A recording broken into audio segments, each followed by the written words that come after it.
Mis queridos Backstoppers, sean bienvenidos a otro episodio más de Backstop Podcast. Hoy tengo un gran invitado porque vamos a conversar sobre los contratos del béisbol, desde que están en las academias hasta que son estrellas de grandes ligas. Vamos a darle la bienvenida al amigo Asdrúbal Velázquez. Asdrúbal, buenas noches, gracias por estar allí con nosotros. Buenas noches, Gonzalo, un gran placer. Gracias por compartir este emocionante deporte que amamos mucho en nuestra patria Venezuela a través de tu podcast Backstop. Gracias por aceptar la invitación. Este es un tema interesante para quienes somos pues amantes de este deporte, del béisbol, porque siempre se habla de los grandes contratos, las grandes firmas. ¿A qué le dieron tantos millones? Por cierto, nunca he escuchado algún podcaster que le hayan dado un contrato millonario hasta ahora. Pero bueno, eso sería genial que quienes hacemos este tipo de cosas firmemos contratos millonarios. Hay muchos casos que han sucedido a través de la historia de grandes firmas, pero yo quisiera comenzar este episodio preguntándote, ¿cómo es posible que un pelotero o un niño de 12 años tú escuches en los campos de béisbol de pelota venezolana que digan, este niño está comprometido ni siquiera con un equipo de Grandes Ligas, sino con una academia, está firmado? Yo escuchaba cuando mi hijo jugaba pelota hace algunos años, decían, no, es que este está protegido por no sé quién. Y yo decía, pero ¿cómo un niño de 2 años puede estar comprometido con algo que es profesional? ¿Es eso posible, ese tipo de amarres contractuales? Vamos a partir de lo siguiente. En el sistema de contrataciones de jugadores para el béisbol profesional y bajo las ligas y bajo las reglas, mejor dicho, de las grandes ligas, existen unas reglas llamadas reglas de draft, o sea, reglas de escogencia. Hay 3 países que escogen a los muchachos directamente desde el bachillerato, lo que llaman en Estados Unidos, Puerto Rico y Canadá, el high school, y también existe la escogencia a través del draft universitario. De manera que en estos países los muchachos, al mismo tiempo que crecen académicamente, se están desarrollando en el juego del béisbol, y por eso vemos casos de jugadores grandes ligas que son al mismo tiempo profesionales, y cuando se retiran ejercen su profesión que estuvieron estudiando al mismo tiempo que fueron drafteados, es decir, escogidos. La realidad latinoamericana es diferente. La realidad latinoamericana es un draft donde el muchacho debe tener una edad mínima de 16 a 17 años para ser firmado. De manera que esas academias que captan niños de 10, de 11, 12 años y le hacen una proyección física de que pueden ser firmados, están bajo un bajo supuesto de ser protegidos por las organizaciones de grandes ligas. Eso es totalmente falso, de toda falsedad. Ahí simplemente lo que hay es un plan de desarrollo de un niño hasta que sea adolescente, con la finalidad de ir a estos llamados showcases o tryouts, donde dueños de academias privadas particulares, que muchas veces de forma empírica preparan muchachos, tienen algún contacto para llamar un scout, y este scout de una organización de grandes ligas quizás pueda firmar o no a estos niños. Entonces, ¿qué es lo que pasa? Que las grandes ligas ha hecho una investigación bastante exhaustiva donde se han dado casos, por ejemplo, en República Dominicana, donde a los padres les hacen firmar un contrato donde le dicen, bueno, tu hijo va a estar en nuestra academia, les vamos a dar alimentación especial, entrenamiento especial, de acuerdo a su posición, de acuerdo a lo que lo proyectemos. Pero ¿qué pasa si ese muchacho no es firmado realmente por un equipo? Bueno, los padres terminan pagando unas grandes sumas de dinero, y sabemos por tradición que los jugadores al béisbol profesional en la zona de Latinoamérica vienen de zonas económicas vulnerables. Son pocos los jugadores que vienen de zonas económicas de gente que tenga los recursos como para afrontar un compromiso de este tipo. De manera que en el caso de Venezuela, por ejemplo, me he percatado que la Federación Venezolana de Béisbol está por lo menos exigiéndole a los muchachos que para que sean firmados al profesional tengan por lo menos el bachillerato terminado. Pero yo pienso que hay que ir más allá, porque si existe la firma de un jugador amateur, si existe la firma de un jugador desde una liga independiente, y igualmente el sistema de scouting se da el paseo tanto por academias como por ligas independientes y firma jugadores ya retirados que tuvieron un tiempo, que se tomaron un cafecito, un tiempo jugando profesional y quieren volver. Todas estas personas son objeto de scouting. Entonces, ¿por qué acelerar de manera forzada a un niño para proyectarlo a ser profesional? ¿Qué pasa psicológicamente si ese niño no llega a ser firmado profesionalmente y se está con una presión, con un niño de 10, 11, 12 o 13 años que apenas está comenzando la vida? La experiencia nos ha dicho que muchas veces inclusive grandes peloteros en sus ligas infantiles o en sus ligas juveniles no fueron grandes estrellas, pero tenían unas habilidades especiales por las cuales fueron firmados por los scouts.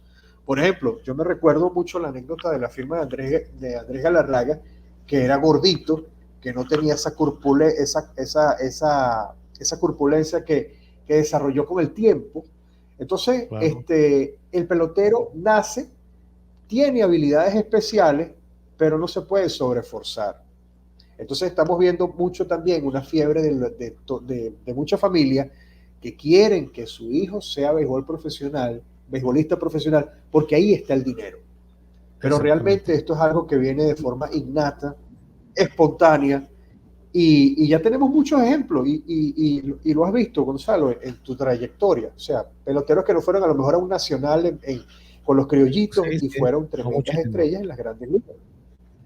Entonces, una vez con pelotero, pues se prepara en una academia, viene el siguiente paso, que es esto de la agencia libre internacional. ¿Qué es el agente libre internacional? ¿Cómo puede la gente entender eso?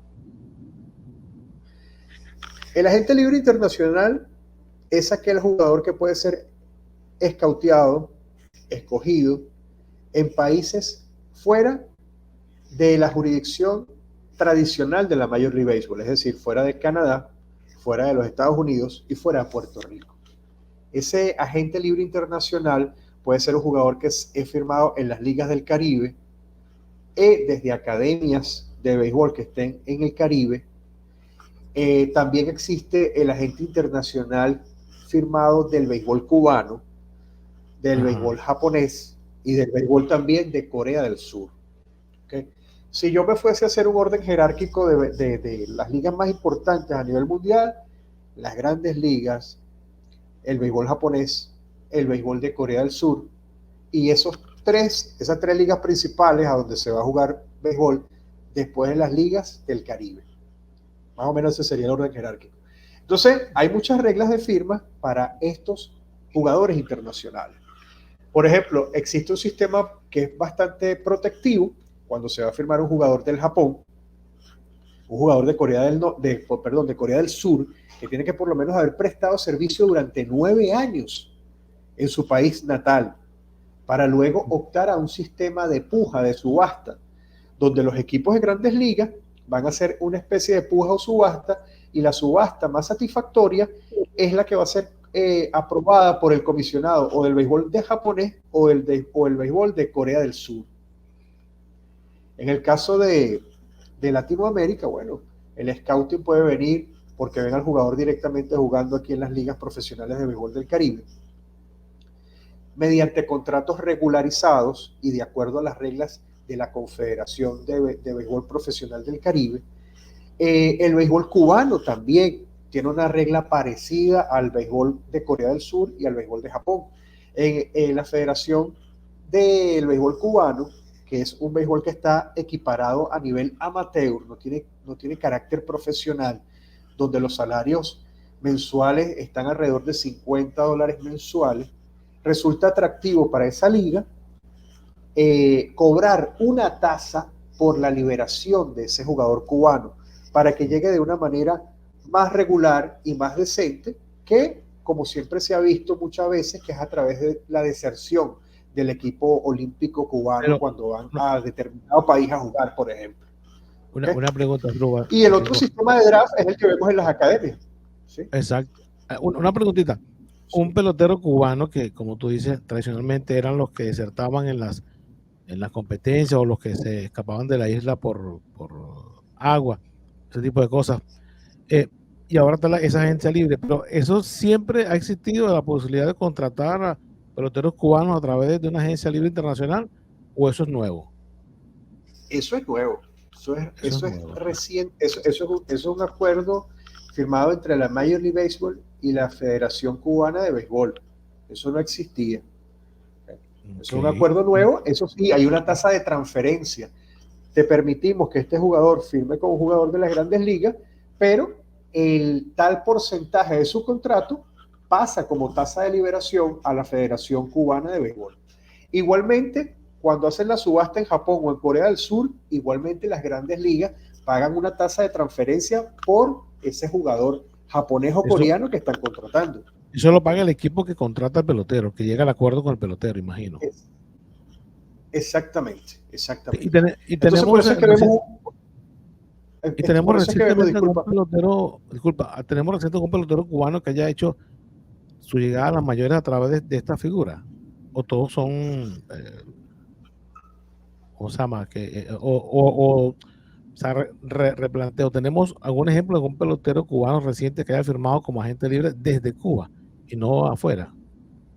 por, por ejemplo, Gurriel Jr. Ajá. Gurriel Jr. es un agente liberado por la Federación Venezolana, por la Federación Cubana de Béisbol. ¿Okay? Ok. Céspedes no fue bajo esa vía. Yacier Puig tampoco fue bajo esa vía. Entonces es Si no, es una vía novedosa, es un tratado novedoso, nuevo, no tiene más sí, no llega a 10 años ese acuerdo. claro, y no, y Sigue, los cubanos sigue. la pasan mal porque ellos, yo he visto muchas historias Sí, por ejemplo, que fue campeón bate en Venezuela, en Dominicana, Urrutia, que él se ajá. escapó con una lancha y pasaron días en el mar, les pidieron más dinero, la gente que lo estaba ayudando a él, pues pagaron para que la lancha que estaba anclada en el mar pudiera llegar a Dominicana, luego va a Haití y con documentos de Haití es que él firma en Dominicana con esta firma internacional. Entonces hay un manejo allí en donde, por supuesto, yo diría que es hasta peligroso desde el punto de vista legal. Bueno, otro aspecto a considerar acá, Gonzalo, es que los contratos internacionales del béisbol profesional están sometidos a la jurisdicción de estas ligas principales. Por ejemplo, los equipos de béisbol del Caribe están sometidos a la jurisdicción de la Confederación de Béisbol Profesional del Caribe, que Okay. depende del comisionado del béisbol del Caribe. Pero si hay unas desavenencias salariales, contractuales o diferencias entre equipos que tienen pugnas o reclamos entre sí, si el comisionado del béisbol del Caribe no resuelve esa controversia, eso sube a la oficina del comisionado de las grandes ligas. Entonces hay una jurisdicción especial extendida, aunque el contrato se firme en cualquier lugar del mundo. Lo que sí le dan como titular, como el país dueño del contrato, es el país donde se firma el contrato, independientemente de la nacionalidad del jugador. Es decir, si un jugador venezolano está jugando béisbol profesional en la Liga Roberto Clemente y lo firman en la Liga Roberto Clemente, esa firma de ese jugador se la dan a Puerto Rico, no se la dan a Venezuela, porque consideran es la jurisdicción de la firma del contrato. Del contrato. Ok. Mira, O sea, si retomando, viene aquí un cubano hace tremendos números y lo firman aquí en Venezuela, bueno, ese contrato creo se lo que, adjudican a Venezuela, aunque el creo jugador que sea ese, cubano.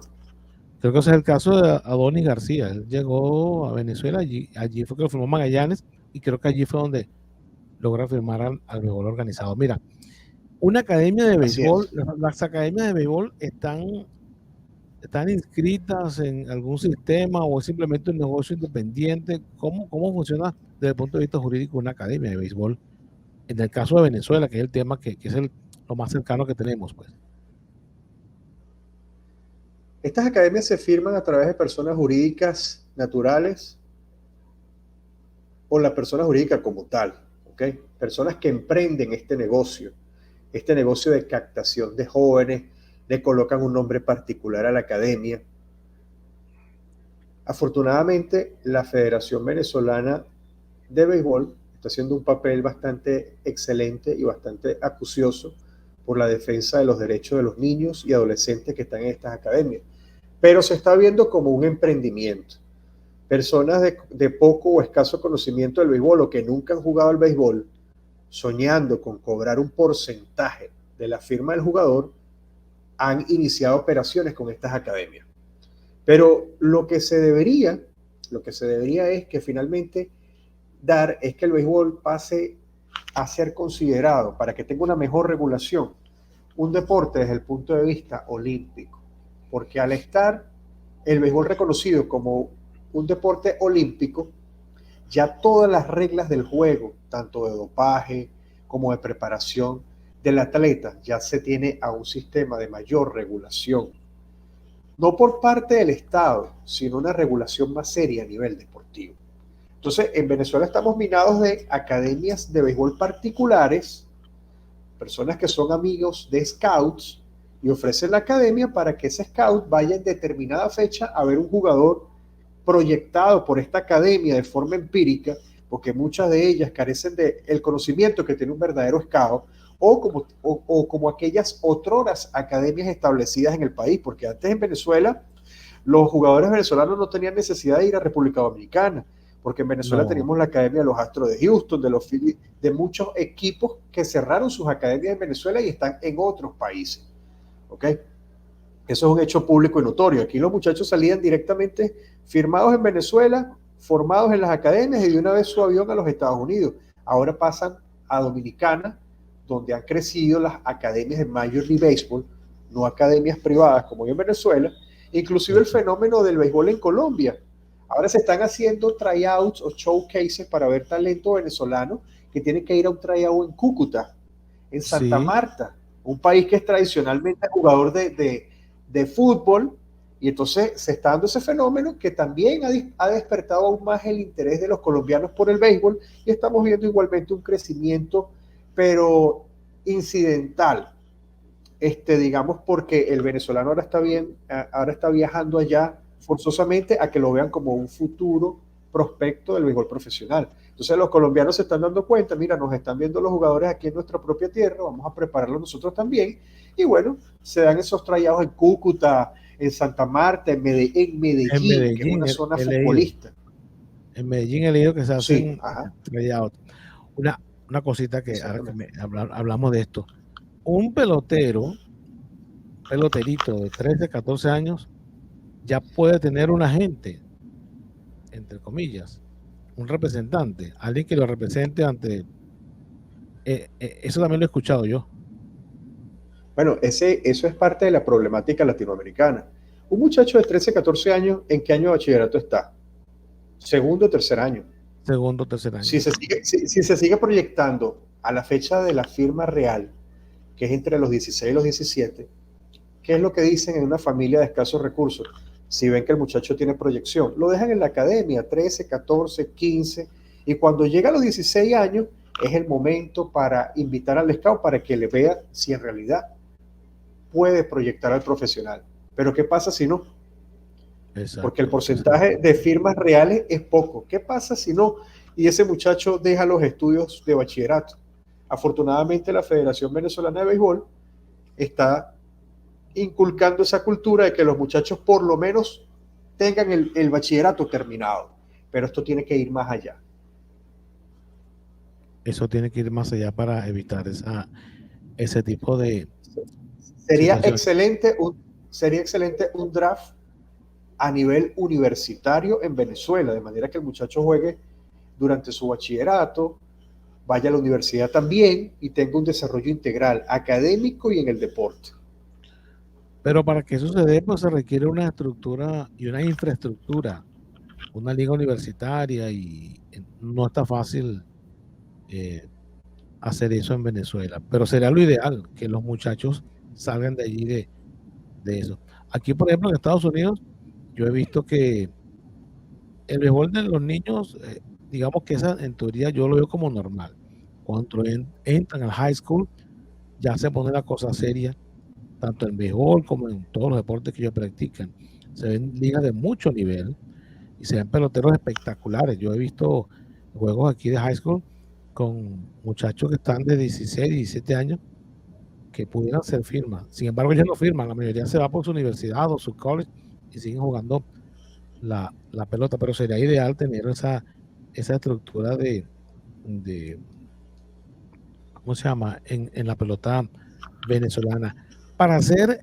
Eso es lo que se quería plantear en la última negociación del CBA, del Collective Bargaining Agreement, del acuerdo colectivo de las grandes ligas, que es como el equivalente al contrato colectivo marco para los equipos de las grandes ligas. Estaban planteando un draft internacional para que Latinoamérica levante su nivel y se eviten estas problemáticas, estas firmas irregulares y captaciones de niños con proyecciones irreales y empíricas a ser profesionales en el corto, mediano plazo.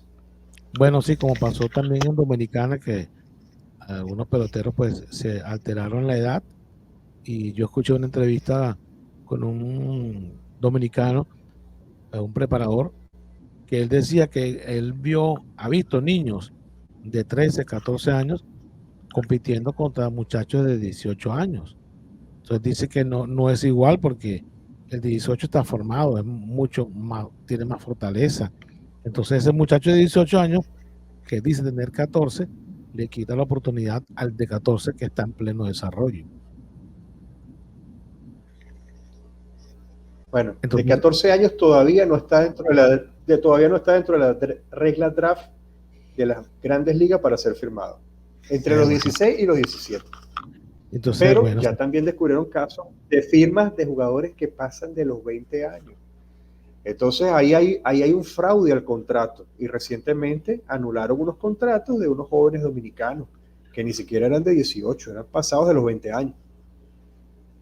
Imagínate tú, todo ese tipo de situaciones. Un pelotero cuando firma, vamos a hablar del caso venezolano, agente libre internacional, que a los 16 años firma su... por cierto, cuando firman los 16 años, a esa edad, ¿firma el muchacho o firman los papás? O su representante. Lo asisten los padres, por eso uno ve muchas veces la toma de la foto con los padres o un abogado que los asiste para comprender el contenido del contrato. Bueno, la Major League Baseball tiene una regla para darle realmente la legalidad a ese contrato que se va a firmar. El contrato tiene que ser extendido en idioma inglés y en idioma castellano. Porque imagínate estos muchachos de escasos recursos que van a firmar con un equipo de grandes ligas y le colocan un contrato en inglés que no entienden.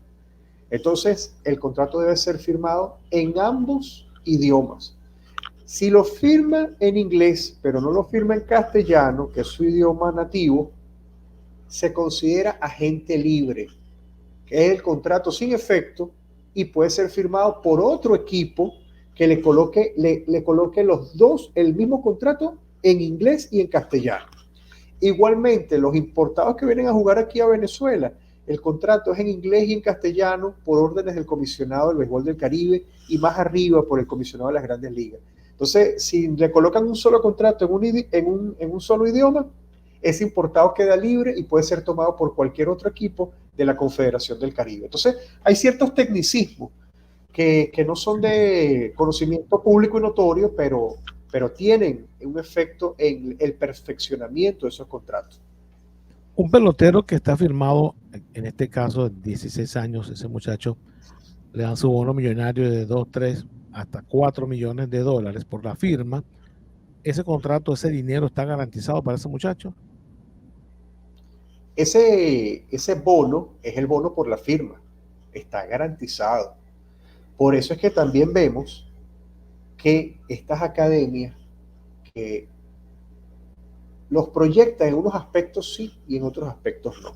Para mí, una academia integral de béisbol no solamente le da al muchacho un entrenamiento deportivo, un entrenamiento, su alimentación adecuada, el enseñarle el idioma inglés, sino también le debería de dar formación financiera, formación pudiésemos decirlo así, moral y cívica. Porque ¿qué pasa con un muchacho que recibe un bono de $5 millones sin cultura financiera? Hemos visto casos de jóvenes prospectos que adquieren un carro de último modelo, consumen licor mientras están de paseo en sus pueblos y fallecen en un accidente de tránsito. Entonces, por eso es que insisto en la formación integral a través de estas academias. Dista mucho la realidad con lo que quisiéramos como deber deontológico o ontológico en cuanto al desarrollo de estos muchachos. Todavía falta bastante, en Latinoamérica falta bastante. Ese contrato, ese bono, lo reciben. Ahora, después de ese bono de firma, vendría a haber el primer scouting de su rendimiento para luego saltar a contratos por mayor tiempo y mayor cantidad de dinero. Sí, estos contratos de estos jóvenes prospectos, por ejemplo, latinoamericanos, por lo menos el venezolano Ethan Salas, de más de $5 millones. Esos son contratos de firma. Ahora tiene que mantener su ritmo deportivo para buscar mejores contratos a futuro. Shohei Ohtani, luego de 9 años en Japón, o un poquito menos, porque en Japón lo liberan ya cuando tiene cierto tiempo jugando. Desde el año 2018 hasta ahorita son 6 años que él tuvo que demostrar quién era para después del año quinto, que este es el sexto de las Grandes Ligas, obtener esos $700 millones. Entonces, el principio puede ser un buen bono. Ohtani llegó temprano a la Grandes Ligas. Yo creo que él no pasó los 7 años en Japón jugando. No los pasó. El que sí los pasó, el que sí los pasó más de eso fue Ichiro Suzuki. Ichiro Suzuki ya que fue campeón bate. Ya tenía ya más de 1,000 hits en Japón, más los 3,000 de Grandes Ligas, 4,000 hits a nivel profesional. Lo que pasa también que Ohtani llegó chamito al béisbol japonés. A los 18 años estaba jugando en Japón, en 2013. Hasta los, ya tenía 5 años jugando. Lo que pasa es que fue un fenómeno claro que sí. Este pelotero. Y en esos peloteros, cuando una vez que firman el bono, el dinero por el bono, esa parte, luego ellos tienen un salario en su desarrollo como pelotero de ligas menores. ¿Cómo es ese contrato una vez que avanzan a clase A, AA, AAA? Porque yo sé que ellos no ganan mucho dinero cuando están en esa etapa. Sí. Anteriormente, en los años 80, 90, 2000, 2010, tenían un salario fijado con el equipo granja de una determinada organización de Grandes Ligas. Recordemos que el equipo de Grandes Ligas tiene sus granjas. Ese sistema de granjas tiene bastante tiempo creado. Imagínate, Gonzalo, que eso fue creado por Branch Rickey, el mismo que firmó al primer afroamericano en las Grandes Ligas, que era Jackie Robinson. El sistema de granjas, que es el sistema de la Liga Rookie, la Liga R, luego viene clase A, AA, AAA, y el equipo Grandes Ligas de esa organización. No tenían un salario mínimo garantizado. Ahora con el Collective Bargaining Agreement tienen un salario mínimo garantizado para jugadores de ligas menores. Y cuando tienen un contrato split, que es que juegan entre el equipo de las ligas menores a las Grandes Ligas, lo vuelven a bajar a las menores y hacen por lo menos 5 subidas a Grandes Ligas, ya ese jugador puede tener derecho, con el paso del tiempo, por lo menos 5 años en la misma organización, tiene derecho a optar un arbitraje, siendo de las ligas menores, por la cantidad de subidas que ha recibido el equipo grande. ¿Ok? Un jugador que ya tiene 5 años con la misma organización y también ha tenido más de cierta cantidad de juegos en las Grandes Ligas, más de 172 juegos en Grandes Ligas, también puede aplicar al arbitraje. O sea, hay muchas reglas para saber si un jugador entre las ligas menores y las mayores puede optar a un arbitraje y a un mejor salario. Pero el salario mínimo garantizado para ligas menores ya existe, que antes no existía. Mejores condiciones en cuanto a alojamiento, traslados, ya esas cosas han mejorado más, son más inclusivas. O sea, el acuerdo colectivo está haciendo que los equipos de Grandes Ligas le den un apoyo mayor financiero y social a sus granjas de las ligas menores, cosa que no existía antes. No recuerdo ahora mismo, pero hace unos, no sé, 5 o 6 años, hubo un pelotero de liga menor de los Mets que demandó a la Major League Baseball por este tipo de cosas, porque él decía que no, ellos cobran cuando la temporada comienza, y entonces él tenía esos meses desde que se acababa la liga menor hasta que comenzaba, pues sin producir dinero, sin ninguna posibilidad. Y entonces él inició una demanda, no sé cómo quedó eso. Imagino que no prosperó porque, bueno, si no, no hubiésemos enterado de resultados. Pero sí, los peloteros en ligas menores la pasan mal cuando están en el desarrollo, pues, porque ahí no está el dinero y no está fácil. Entonces, ¿qué hace falta o qué se necesita para que un pelotero asista a un arbitraje, como le pasó hace poco al venezolano Luis Arraez, que la gente dice, oh, perdió el arbitraje? Bueno, perdió el arbitraje, pero creo que igual se llevó una buena tajada.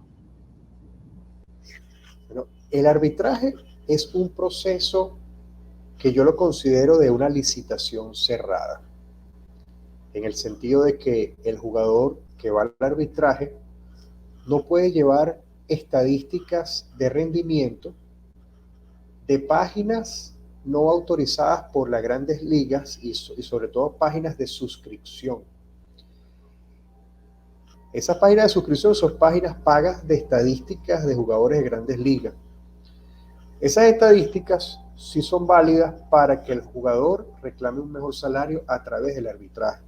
Pero recordemos que el arbitraje es un medio de solución alterna de conflictos donde un tercero, que no es ni el equipo ni el jugador, va a decidir qué salario va a devengar el jugador por determinado tiempo que dure su contrato. De manera que cuando ese proceso de arbitraje comienza, una de las cosas que se le pone en la mano al árbitro es el contrato, para que el árbitro estampe cuál es el monto del salario que va a ser efectivamente devengado por el jugador. ¿Cuáles son? Existen muchas reglas. Recordemos que así como hay leyes que le dan fundamento al reclamo de un derecho, bueno, ¿cuáles serían esas reglas? Esas reglas bajo las cuales se lleva este proceso de arbitraje. Bueno, en las grandes ligas existen dos Biblias, dos códigos. Una es la Major League Rules, que son las reglas de las grandes ligas, no para el cómo se juega el juego, sino la logística del juego, que va desde las dimensiones del parque hasta la manera como se contrata el jugador, y está el acuerdo colectivo, que es el CBA, el Collective Bargaining Agreement. Entonces, ahí se establecen unas reglas para el arbitraje. ¿Cuáles son los jugadores que clasifican para el arbitraje? Bueno, aquellos jugadores que, por ejemplo, han tenido más de 172 juegos en las grandes ligas, independientemente de que bajan o suban a las grandes ligas, que se han mantenido dentro del 22% del 100% de las nóminas de grandes ligas jugando activos durante determinado tiempo. Aquellos jugadores que tienen más de 5 años en su equipo de firma original. O sea, hay muchos factores para optar al arbitraje. Yo no puedo solicitar un salario vía arbitraje comparando mis números con lo de otro jugador de mi misma posición. Eso no está permitido. Tampoco está permitido ir de forma antideportiva, autofijándome metas donde voy a decir que voy a romper récords históricos de jugadores de grandes ligas, sino más bien son mis números individuales los que van a ser evaluados, pero por sobre todas las cosas lo que se evalúa es el factor de liderazgo de ese jugador. ¿Qué tanto público atrae al estadio? Eso sí lo toman en cuenta. ¿Y cuál es el liderazgo que ese jugador tiene dentro de la banca de su equipo? Yo pienso que en el caso de Luis Arraez, bueno, ha tomado un liderazgo dentro de la organización de los Marlins bastante interesante. Creo que tiene liderazgo. Habría que analizar qué tanto público atrae a Arraez al estadio. Porque, por ejemplo, antes en los Marlins estaba Mike Stanton, pero Mike Stanton fue para los Yankees de Nueva York. Entonces, si tuviéramos un Mike Stanton en los Marlins y a Luis Arraez, que ha sido campeón bate de la Liga Nacional con los Marlins, ¿cuál de los dos atrae más jugadores? ¿Por cuál se paga más el ticket? ¿Por Stanton o por Arraez? O con el jugador que haya que comparar a Arraez dentro de los Marlins. Entonces, el liderazgo, tanto del equipo, la banca, dentro de la banca, del roster del equipo, como para atraer público, eso es un factor determinante para el arbitraje. más que Eso, compararse con peloteros de su misma posición y rendimientos similares. ok, ese es como digamos, lo más destacado para entrar en un arbitraje. Yo pensé que tenía que ver con su rendimiento Exactamente. individual. El rendimiento Mm, individual, sí. Per se como tal, sí. Pero ok, yo no puedo ir a un arbitraje diciendo que yo tengo un rendimiento similar al primera base de los Medias Rojas de Boston o ok, al de entiendo. los Mets de Nueva York y que por eso me amerito ser pagado mejor o igual que él. Esos contratos eh, son garantizados. En estos días le pasó algo a un pelotero de San Francisco, Davis, y me gustaría que tú comentaras al respecto sobre este caso.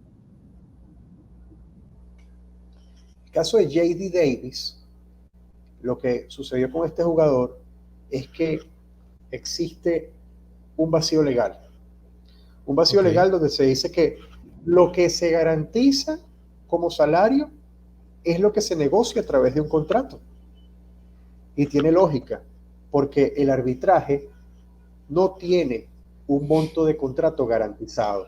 Como lo acabo de explicar hace poco, cuando vamos a manos de un árbitro, el equipo va a llevar sus pruebas en cuanto a mi rendimiento como jugador y yo, a través de mi agente certificado por las grandes ligas, voy a llevar también argumentos a favor del monto que yo espero como jugador. Pero ese proceso, por eso yo también le digo que es como una especie de licitación cerrada, el resultado no es público y notorio. No ok, es público y notorio porque no se revela ni siquiera a la prensa. La prensa solamente dice ganó el arbitraje o perdió el arbitraje. Pero es un proceso en realidad bastante cerrado porque a los equipos, desde los equipos del Caribe hasta las grandes ligas, lo que les interesa siempre es mantener la buena imagen de la industria del juego.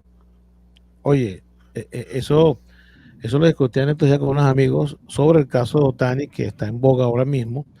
Al momento que estamos grabando este podcast, pues hay una situación con el intérprete de Otani que está involucrado en un problemita con apuestas, que es En una cosa gambling. Ajá. sí, que es una cosa que en las grandes ligas siempre se ha cuidado desde tiempos remotos, no es algo nuevo. Exactamente. Eh, ya recordamos para quienes Showless amamos la Jackson, pelota, Showless Jackson. Ah, exacto, ese es el caso más emblemático tal vez, pero quienes estamos involucrados en el béisbol Showless nos gusta Jackson y la después Pete historia. Rose. Bueno, sí, sabemos que Frank Ah, Sinatra, cantante, a quien se le acusó muchas veces ajá. que era amigo de la mafia italiana, y por su origen italiano, Así y es. que era amigo también de algunos jugadores de los Yankees de Nueva York. Se les acusaba a estos jugadores pues de estar ligados a la mafia. Entonces no era bien vista la amistad de Sinatra con algunos jugadores porque se hablaba siempre de este tipo de cosas. Entonces las grandes ligas siempre se han cuidado de eso. En estos días leí, no recuerdo qué pelotero fue en retirados, que ya eran retirados, estaban en el Salón de la Fama, acudieron a Atlantic City. Atlantic City es una ciudad donde hay muchos casinos, es parecido a Las Vegas, pero está en el otro lado del país, está en el este, cerca del área de lo que es Nueva York, cerca. Y dicen que estos peloteros acudieron hace muchos años a un evento, pues, y la mayoría se preocupó porque cómo es posible que estos peloteros, que eran ejemplos para la sociedad, que es lo que yo también pregono mucho, estuvieran involucrados en este tipo de eventos. Al final se comprobó que ellos acudieron a esa ciudad a un evento privado que no tenía nada que ver con apuestas, pero las grandes ligas siempre tienen el ojo sobre este tipo de situaciones, desde siempre, creo yo. Bueno, desde que tal vez del caso de las apuestas, de la acusación. Bueno, el descalzo Jackson, de los famosos medias negras, a ellos nunca se les comprobó nada, pero fueron apartados del béisbol, no les dieron más oportunidad de seguir Así jugando, es. que es una Bueno, manera que lo que hace la Major Big League. Rose, Big Rose quedó sin el Hall de la Fama por las apuestas dentro del dogado, en contra de su equipo, en contra de sus mismos jugadores. Exacto, esa es una cosa que también allí tal vez mucha gente no se acuerda. Un bateador tan espectacular, pero esta manera pues de llevar la vida involucrándose en apuestas lo aparta de la pelota, porque como tú dices, las grandes ligas se cuidan de llevar digamos que el pelotero sea una persona pulcra, un ser humano por supuesto, pero que esté lo más cercano a lo que es un ejemplo, porque yo creo que ese es el big deal, el gran negocio de todo esto, pues. Vender esa imagen para que la gente siga yendo al estadio, para que siga el negocio creciendo. Yo vi en tus láminas que tú dices que los que inventaron el béisbol jamás imaginaron que esto iba a ser un negocio tan grande Una industria. como lo es ahora. Una industria. Así es. Eso no, De nadie jugar, de lo... jugar, de jugar, de jugar a las orillas del río Hudson sin guantes, con corbatines. Bueno, esto ya es una mega industria, es la industria del béisbol, ya está reconocida así. Y está en negocio que cuando los equipos tienen un pelotero que aunque le hayan dado cualquier cantidad de dinero y ese pelotero no está en sus planes, por lo que sea que ellos consideren, ellos los colocan en libertad. Hay una cosa que yo no entiendo, ese proceso, porque cuando dicen fue colocado, ¿cómo se llama? En Por waivers. asignación o waiver. ¿Cuál es la en waiver o por asignación. Eso es un jugador que tiene cierto tiempo en las grandes ligas, ¿ok? Y se le da el derecho a dar una renuncia revocable o no a su organización. O sea, colócame en asignación, porque no estoy de acuerdo con el equipo. Lo coloca en asignación por un plazo de tiempo. Si otro equipo no lo toma, entonces si el waiver es revocable, él vuelve otra vez al equipo que ya él había presentado esa veniencia. Ahora, si dice que el waiver es irrevocable, entonces lo colocan en el mercado por si existe otro equipo interesado, y si no hay equipo interesado, él tiene la libertad de firmar con otro equipo. Entonces eso es parte de la dinámica de cláusulas adicionales que no están en un contrato estándar o un contrato uniforme para estos jugadores del béisbol profesional y sobre todo de las grandes ligas. Un pelotero, yo recuerdo antes decían que el pelotero debía tener 5 años de servicio para tener la posibilidad de cobrar la pensión una vez que se retirara. ¿Eso aún se mantiene o eso fue modificado? Tengo entendido que fue modificado, pero no tengo el detalle. Esos son beneficios socioeconómicos que se equiparan también a los jugadores que por jugar una serie mundial quedan también pensionados en las grandes ligas. Entonces habría que revisar el acuerdo colectivo de grandes ligas y las Major League Rules para ver qué establecen en cuanto a esas pensiones vitalicias. Pero un jugador que va a una serie mundial, sea con el equipo ganador o perdedor, queda pensionado, ¿ok? Con una determinada cantidad de dinero fijo después de su retiro. También por los años de servicio. A partir de 10 años de servicio ininterrumpido, quedan con la pensión como una seguridad social después de que terminas tu equipo. Oye, ese no lo sabía. Tu carrera como jugador. Que si tú participabas en una serie mundial tenías derecho a una pensión, pero no es la misma pensión, sí. No es el mismo monto del pelotero que jugó 10 años, ¿o sí? Claro, para nada, es un monto más bajo, porque la serie mundial lo que se reporta, inclusive se reparte una bolsa entre el equipo ganador, entre sus jugadores. Oye, ahora me inquieto porque voy a buscar la cantidad de peloteros que han jugado 1, 2, 3 años y estuvieron en la serie mundial y después desaparecieron. Así es. Hay una cantidad de peloteros. No son montos astronómicos. O sea, un jugador que jugó una serie mundial en los años 70, el nivel de salario de los años 70 en comparación con esto es nada. No, por supuesto, no tiene comparación.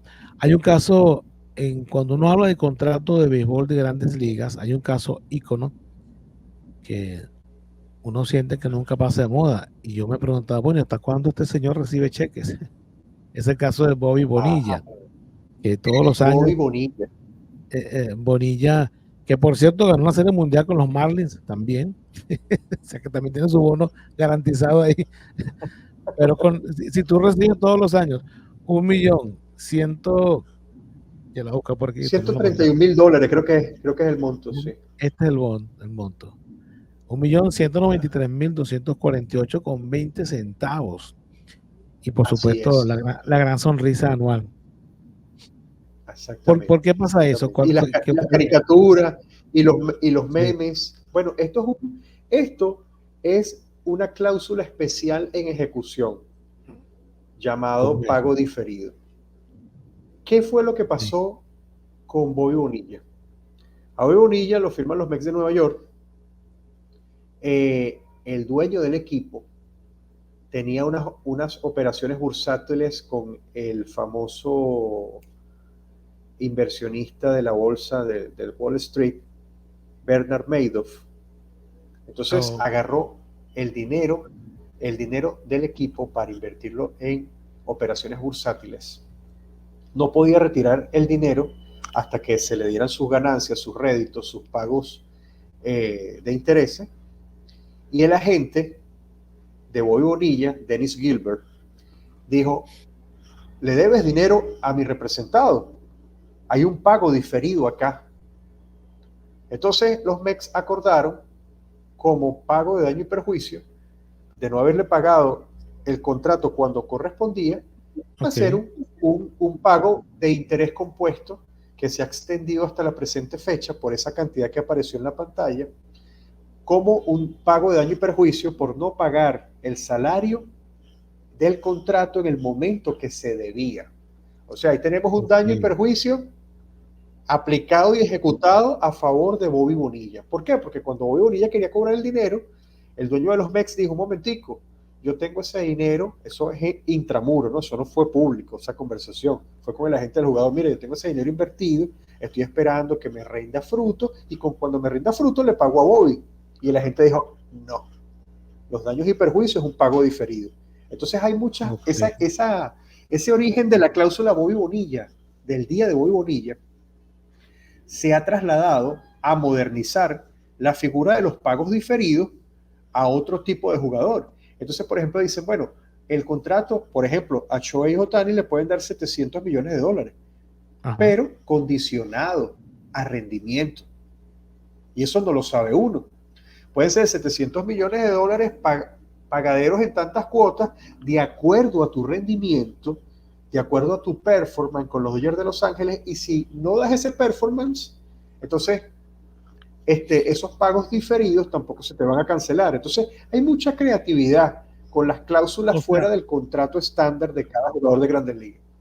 O sea que el caso de Bonilla no fue un acuerdo contractual, sino que fue como una especie de mini reclamo de la gente de Bonilla ante una situación de un incumplimiento de los pagos, ¿no? Yo siempre pensé que era parte del convenio, porque Bonilla estuvo con los Mets, que estoy revisando, 4 años. Sí. El primer año ganó 6 millones, el segundo 6 y el último ganó 5,300. Entonces imagino que este dinero que te nombré, igual él lo recibió más este pago por haber bajo la figura de pago diferido. Exactamente. ¿Cuántas cotas le quedan? ¿Cuántas cotas le quedan al hombre? Creo que le quedan 2 o 3, escuché en estos días. Ya le queda poco. Pero le queda poco, que bueno, todos los años recibiendo un cheque de $1 millón, pues, como dicen, válgame yo. Ahora, ojalá que los invierta bien como Shaquille O'Neal. Ojalá que los invierta bien como Shaquille O'Neal. Oye, Shaquille O'Neal, yo no soy... Es una persona. Yo no soy amante del baloncesto así 100%, no lo sigo al full, pero yo veo que Shaquille O'Neal en este país está en todos los comerciales. Hace comerciales de impresora, de refresco, de pizza, de gente reparando techos. Yo creo que es el modelo más buscado para cuñas aquí en este país. Es impresionante. Sí. Así es. Mira, tocaste un tema con los Ohtani, que yo lo entendí con el aspecto de los incentivos. Quisiera me comentaras un poco sobre las cláusulas de incentivos en los contratos. Ok. Esos son cláusulas que pueden venir tanto de parte negociadas por parte de la gente del jugador como por parte del equipo al cual pertenece el jugador. Por ejemplo, darme un bono adicional, un porcentaje adicional de mi salario si mi performance o mi rendimiento como jugador es superior al año anterior o a los 2 años anteriores. Si contribuyo con que mi equipo sea campeón, que entra en playoff, ¿ok? Entonces son cláusulas de incentivo al rendimiento del jugador. Lo que no puede ser objeto de estas cláusulas de incentivo es que el jugador prometa romper marcas históricas del béisbol profesional, porque eso estaría al mismo nivel que un juego de envite azar, al mismo nivel de las apuestas. Entonces, ese tipo de promesas contractuales antideportivas es lo que no va a formar parte de estas cláusulas de incentivo. ¿Okay? Claro, porque sería como de poquito descarado. Y no está ético. Este año voy a ser el líder, me voy a convertir en el líder de jonrones de todos los tiempos. Ese tipo de cosas, esos ofrecimientos se equiparan a lo que es un envite azar. Le faltaría mucho el respeto al juego. Exactamente. Otro caso que cambió, aparte de lo de Bonilla, que cambió la situación con los contratos, es la figura de, perdón, ya aquí está, de Curt Flood, que digamos que es el antes y después de la agencia libre, ¿no? Exactamente. El caso Curt Flood, que es el Curt Flood Act o la ley Curt Flood. ¿Quién era Curt Flood? Fue un jardinero que jugó 12 años con los Cardenales de San Luis y que luego de ese tiempo de prestación de servicios con ese equipo, lo trataron de transferir a los Phillies de Filadelfia. ¿Y cuál fue la respuesta de Curt Flood? Yo tengo derecho a expresar con qué equipo voy a negociar mi contrato. Yo no soy una mercancía. Entonces, esa controversial declaración de Curt Flood hizo que este caso llegara a las cortes de los Estados Unidos y se le diera nacimiento a que por un tiempo que estés en las grandes ligas, tienes derecho a declararte agente libre y a tener la decisión unilateral de decidir con qué equipo vas a firmar antes de ser transferido unilateralmente sin participación de tu parte ni de tu agente a otro equipo de grandes ligas. Entonces, esta ley Curt Flood lo que hizo fue democratizar ese derecho, el derecho que tengo yo de como jugador de grandes ligas reconocido a negociar a través de mi agente previa declaración de agente libre o, como comentamos hace poco, ir al waivers con renuncia revocable o irrevocable. No me siento bien con el equipo, necesito un compás de tiempo para ver si firmo con otro equipo. Si no firmo con el otro equipo, bueno, puedo pactar que puedo regresar nuevamente al equipo o simplemente, si no me reconoce nadie en el mercado, una nueva firma, quedarme como agente libre hasta que consiga una nueva oportunidad, que es lo que muchas veces vemos que sucede. Pero esto se inició con Mr. Curt Flood, con ese jugador emblemático de los Cardenales de San Luis en los años 60. Ahí comenzó todo. Hay otra cosa también que se habla mucho, que están dentro de las reglas pues, de contrataciones, que es esta de los jugadores a ser nombrados más tarde o un jugador a ser nombrado después, como se le conoce, que a mí me llama mucho la atención. De hecho, hubo un documental, una especie de videodocumental, donde el protagonista era Marcos Cutaro, quien creo que en 2 o 3 ocasiones estuvo involucrado en cambios y él siempre fue ese pelotero a ser nombrado después. Esto se hizo cuando Marcos Cutaro ya estaba en Grandes Ligas, creo que estaba con San Francisco en ese momento, que fue su mejor etapa como pelotero. Este player to be named later, este jugador a ser nombrado más tarde, esto lo que nos hace imaginarnos es 2 equipos haciendo transacciones de intercambio de jugadores, pero se reservan una ficha de valor, un jugador de valor, cuyo nombre no es dado a conocer públicamente, pero ayuda entre los agentes de los 2 equipos a intercambiar piezas. Entonces, esto se hace para mantener un equilibrio competitivo entre los ingresos y los egresos de los diferentes equipos de grandes ligas, para que no haya una competencia desleal que desbalancee la cantidad de jugadores importantes y no menos importantes entre uno u otro equipo. Así como un equipo de grandes ligas le dicen, bueno, tu umbral de gasto anual es esto, si no vas a pagar tanto en impuestos. Bueno, esto también es como un atenuante a esa a esos pagos que pudiesen impactar en el mercado a través de este jugador a ser nombrado más tarde. O sea, es la pieza de intercambio que se mantiene en secreto cuando hay transacciones entre diferentes equipos de grandes ligas. Player to be named later. Exactamente, se le conoce. ¿Cómo será el proceso contractual? Porque yo he escuchado peloteros cuando los llaman a grandes ligas. De hecho, yo vi uno en ligas menores en una ocasión cuando estaba contento porque lo habían llamado. Generalmente el manager local te dice, mira, vas a grandes ligas. Pero ¿qué sucede con los contratos? ¿Cómo funciona eso? Porque eh, si bien es cierto que son una afiliación del equipo grande, generalmente son, digamos, el equipo de Liga Menor tiene otra razón social diferente al otro nombre, otro dueño, otra gente, pues digámoslo así. ¿Cómo sería ese, el desarrollo de ese contrato? ¿Qué pasa cuando un pelotero es llevado a grandes ligas? Bueno, el contrato, existe la figura tradicional que es el contrato uniforme de jugador, que simplemente te dice para qué equipo vas a jugar, por cuánto tiempo, cuál es el monto de tu contrato y que tienes que tener un comportamiento ético ante la sociedad. Eso lo tienen todos los contratos uniformes. Las cláusulas especiales van a arropar a aquellos jugadores que tengan cierta cantidad de juegos en grandes ligas.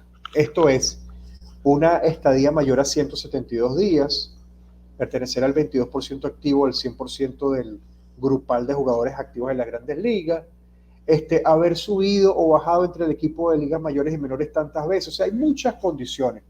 Pero cuando ya un jugador entra al roster de 40, entra esto, lo que ya habíamos conversado, de los contratos split. O sea, es un contrato de prorrateo de salario entre el equipo, entre el salario de vengado en las ligas menores y el salario de vengado en las ligas mayores. Hay un prorrateo ahí. También hay beneficios prorrateados entre el acuerdo, el Collective Bargaining Agreement, el contrato colectivo de grandes ligas, las Major League Rules, que también tienen incidencia en ese contrato uniforme. ¿Okay? Entonces, simplemente es cuestión de que ese agente, estos jugadores de ligas menores pueden tener un agente de grandes ligas que los proteja, debidamente certificado por la Major League Baseball Player Association, que independientemente que sea un jugador tradicional en ligas menores, pero que tiene también participación importante en ligas mayores, su contrato sea una mezcla de cláusulas entre el contrato de grandes ligas como tal, sus diferentes opciones y su contrato de ligas menores. Contratos split. Ok. ¿Cómo hace una persona para hacer, digamos, esta especie de agente que negocia un contrato de un pelotero? Hay algunas personas que he visto, como Yaciel Puig, por ejemplo, que es una mujer que es su agente. Entonces ella, imagino que es la que le consiguió trabajo en Venezuela. Ajá. Rachel Balkovec. Sí, ella es muy activa en redes sociales. La misma gente de Trevor Bauer. La misma de Trevor Bauer, exactamente. Entonces, para ser agente, pues yo he visto, Scott Boras es una oficina, tiene mucha gente detrás de él o debajo de él que trabajan. ¿Cómo funciona ese Corporación tipo de Boras? ¿Cómo funciona eso y cómo una persona se hace agente de peloteros, en este caso el béisbol? Bueno, para ser agente certificado de las grandes ligas se tiene que presentar un examen ante la Major League Baseball Player Association, que es el sindicato de jugadores de grandes ligas. Es un examen técnico de condiciones laborales socioeconómicas, de lo que está previsto tanto en las Major League Rules como en el Collective Bargaining Agreement. O sea, es un examen de derecho laboral del béisbol para que sea la persona certificada como agente negociador de contratos de grandes ligas. Entonces, cada organización tiene sus scouts, su buscador de talento. El buscador de talento también obviamente va a proyectar lo que puede ser la vida deportiva del jugador, pero también en este proceso de firma va involucrado el agente, que también tiene conocimientos de la muy novísima sabermetría, tiene conocimientos de las estadísticas y tiene conocimientos de negociaciones en materias deportivas. Pero el principal aspecto es certificarse ante la Asociación de Jugadores de Grandes Ligas. Si no es un agente certificado, no puede representar a un jugador en la firma ante un equipo de Grandes Ligas. Entonces, lo que sí existen son muchas personas puentes que conocen estos agentes certificados o a estos scouts para que hagan el puente de la negociación. Esas personas puentes son que son los mismos empleados de estas agencias de peloteros, ¿o no? ¿A qué te refieres con las agencias de peloteros? ¿Con las academias de jugadores? O sea, no, con estas que representan a los peloteros. Tú dices que personas que son como fuentes, o puentes, perdón. Bueno, hay diferentes agencias deportivas que tienen sus agentes certificados por las Grandes Ligas. Por ejemplo, Corporación Boras, Scott Boras es un agente certificado por las Grandes Ligas. Rachel Balkovec, la agente de Puig y de Trevor Bauer, ella es agente certificada por las Grandes Ligas. ¿Okay? Y tienen esa empresa de representación de atletas. Por eso es que aparece el jugador de Grandes Ligas con su agente, pero este agente es reconocido dentro de la industria de las Grandes Ligas por la Major League Baseball y por la Major League Baseball Player Association. Si no, no se puede considerar agente. ¿Okay? Puede tener el amigo que jugó con él toda la vida, que es abogado de una universidad, pero si no es agente certificado, no es el agente legal como tal que lo representa ante la firma. Claro, también he visto, por ejemplo, que algunos tengo un amigo que, por ejemplo, que él trabaja como en medio con una agencia de estas, pero él no negocia contrato, él simplemente le acompaña al pelotero, hace que el pelotero esté cómodo. Cuando hubo el juego de estrellas, él vino para acá, lo acompañó, lo llevó al hotel, él es periodista, era como su representante, como un manager de espectáculo. Un acompañamiento. Como un relacionista público. Un acompañamiento. Y él dice, sí, trabaja para esa agencia, para una agencia. Exacto. Pero eso es parte de la misma agencia, imagino yo.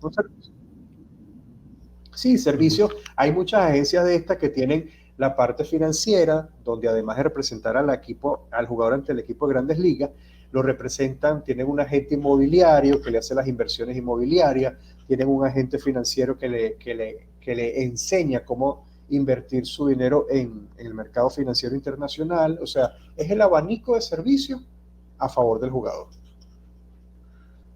Bueno, interesante todos estos temas, Drubal. Mire, ya estamos llegando al final, pero yo quisiera, antes de que te despidas, que cómo la gente pues se puede contactar contigo, porque creo que hay muchas cosas que tú puedes ayudar a quienes están empezando, sobre todo a esta gente que están en academia, ese tipo de situaciones. Tú tienes una firma que se llama Legal Financial and Sport Advisor. ¿Qué es esa firma? ¿De qué se trata esa firma?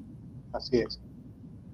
Eso es una firma legal multidisciplinaria donde nos enfocamos en negociaciones legales como tal, financieras y deportivas, tanto a nivel de Venezuela como a nivel internacional, con atención bilingüe, y también tenemos varios partnerships que trabajan con academias que manejan con mucha seriedad los derechos de los niños y adolescentes para que se desarrollen integralmente.